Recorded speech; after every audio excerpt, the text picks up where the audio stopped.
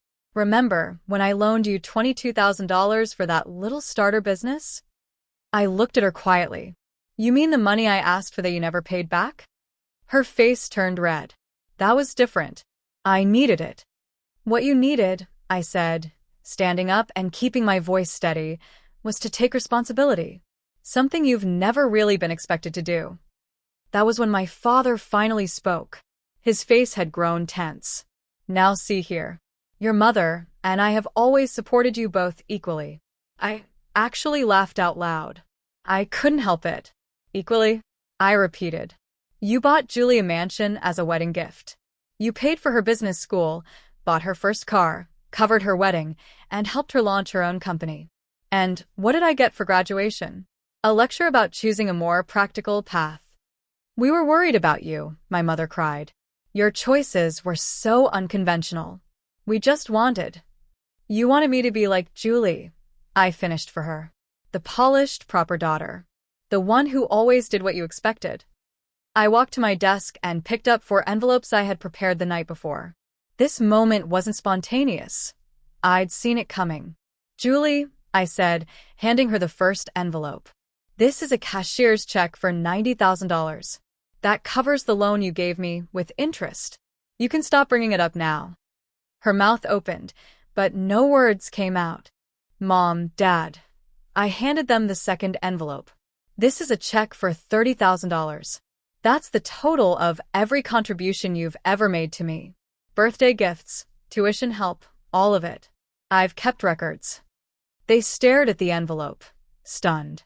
"And this," I said, holding up the third envelope, "contains documents showing I've already launched my own publishing company, started a charitable foundation focused on literacy programs, and set up my finances with one of the best investment firms in the country." I looked them in the eye one by one. "I didn't need your guidance then, and I don't need it now." "But we're family," my mother whispered, her voice cracking. "Yes, we are," I said softly. "And family should love without conditions. They should support your dreams, not try to force you to fit into theirs. They should celebrate who you are, not try to change you." I walked to the door and opened it. "Now, if you'll excuse me, I have a meeting with my foundation's board." We're planning funding for new libraries in under-resourced communities. You're making a mistake, my father said stiffly. You need us. I smiled, the weight of years lifting off my shoulders. No, Dad. You need me. And that's the real reason you're here. Julie stood up, her face tight with anger. So, what now? You think you're better than us because of some lucky numbers? No, Julie, I said, my voice steady and calm. I always was. You just never took the time to see it. They turned to leave, but just before they reached the door, my mother paused. Her eyes were filled with tears. Elena, please. We made mistakes. We see that now. Can't we start over? I looked at her, really looked at her.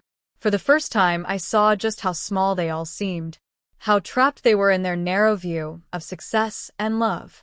They'd built a world around status and approval, and I never belonged in it. Maybe someday, I said quietly, but not today. And then I closed the door behind them. After they left, I didn't cry. I didn't shake. I didn't second-guess myself. I stood in the silence of my home, the light streaming through the windows, catching the edge of a photo on the wall, me holding the keys to this place, smiling with my eyes for the first time in years. I had drawn a line, not out of cruelty, but self-respect. And the peace that settled in was like nothing I'd ever known. In the weeks that followed, the work didn't stop. My publishing company, Stonewall Press, was growing faster than we'd expected. Submissions were pouring in from all over the country, many from first-time authors who had been told their voices weren't marketable enough. We gave them a platform, and in return, they gave us stories that pulsed with truth. Every morning, I started my day with coffee brewed in the cozy kitchen of my restored home. I walked the few blocks to our office, a renovated library with stained glass windows and exposed beams, and unlocked the doors with the same quiet joy I'd once reserved for bookstores. It still smelled faintly of old paper and hope. Stephen came by most mornings, bringing donuts or articles he'd clipped out of the paper. He refused to let me pay him back for anything. You already have, he'd say with a wink. Just keep doing what you're doing. And I did. We launched the First Page Project, a grand initiative for young writers in underserved schools. We started Books for Blank Spaces, a program that donated books to public transit hubs, shelters, and waiting rooms. Our first release, a poetry collection by a formerly incarcerated woman named Nadine, hit number 3 on a national bestsellers list. I spent my days immersed in words, in people, in purpose. And then, one quiet evening, as I reviewed cover designs for an upcoming children's series, my phone buzzed. It was a message from Julie. I got the job. Art Center. Starts me Monday. You were right, I needed this more than money. Thanks, E. I stared at the screen for a long moment. No guilt, no apology. But for Julie, that message was something close to a breakthrough. A week later, Dad emailed me. A short, curt message. Interview went well. Starts Friday. It's not my old title, but it's a good fit. And I'll earn it this time. I didn't reply. I didn't need to. Because this time, they weren't asking for anything. And that was enough. That Friday afternoon, I stood at the back of a room filled with young writers reading their work aloud for the first time. There were tears, laughter, voices breaking and then finding strength. One student, a 14-year-old girl named Sierra, read a poem that made everyone in the room fall silent. When she finished, the applause nearly shook the walls. Later, as we cleaned up, she approached me, clutching a crumpled notebook to her chest. I didn't think I had anything worth saying, she whispered. But now, I think maybe I do. You do, I said simply. You always did. Outside, the sun was setting in pink and amber streaks across the skyline. The kind of sky that makes you believe in second chances. I walked home in the fading light, my heart full and steady. The money had changed my life, but not in the ways my family imagined. I didn't buy status, I bought space. I didn't buy silence. I built a place for stories to be heard. I didn't buy love. I gave it where it had always mattered. I wasn't lucky. I was ready. 6 months later, I stood in the front window of Stonewall Press, watching a small line of people gather on the sidewalk. A book launched tonight, sign hung in the glass, the title embossed in gold across a deep blue cover. The Unwritten Path, by Elena Hart. My name. My story. Inside, the space had been transformed into something magical. Strings of lights, shelves dressed in flowers, and handwritten quotes from the novel posted around the room. One read. Freedom doesn't come from permission. It comes from the moment you stop asking for it. Stephen was the first to arrive, carrying a bouquet of daisies. For the author, he said, his grin wide and proud. Still remember you scribbling in that notebook behind the counter at the store. You're the reason I kept going, I whispered. Thank you. You did this, kiddo, he replied, resting a hand on my shoulder. And it's just the beginning. By 7 p.m., the room was filled, friends, readers, students, young writers from our programs, even a few quiet, tearful faces who had once told me they'd given up on dreams. Some were hugging copies to their chests. Others waited with quiet excitement in the signing line. Then I saw her, my mother, standing near the door alone. Dressed simply, no pearls or power heels. Just a soft sweater, her hands clasped in front of her. She looked at the quote wall, then at me. I didn't wave her over. I didn't have to. She walked slowly through the room, reading every line, taking it all in. When she reached me, she didn't speak right away. Then, I read your book. Twice. I waited. It hurt, she admitted. The parts about family, about not being seen. I nodded gently. And then it healed something I didn't know was broken. I met her eyes. For once, they weren't filled with judgment or calculation, just something close to understanding. I'm proud of you, Elena, she said.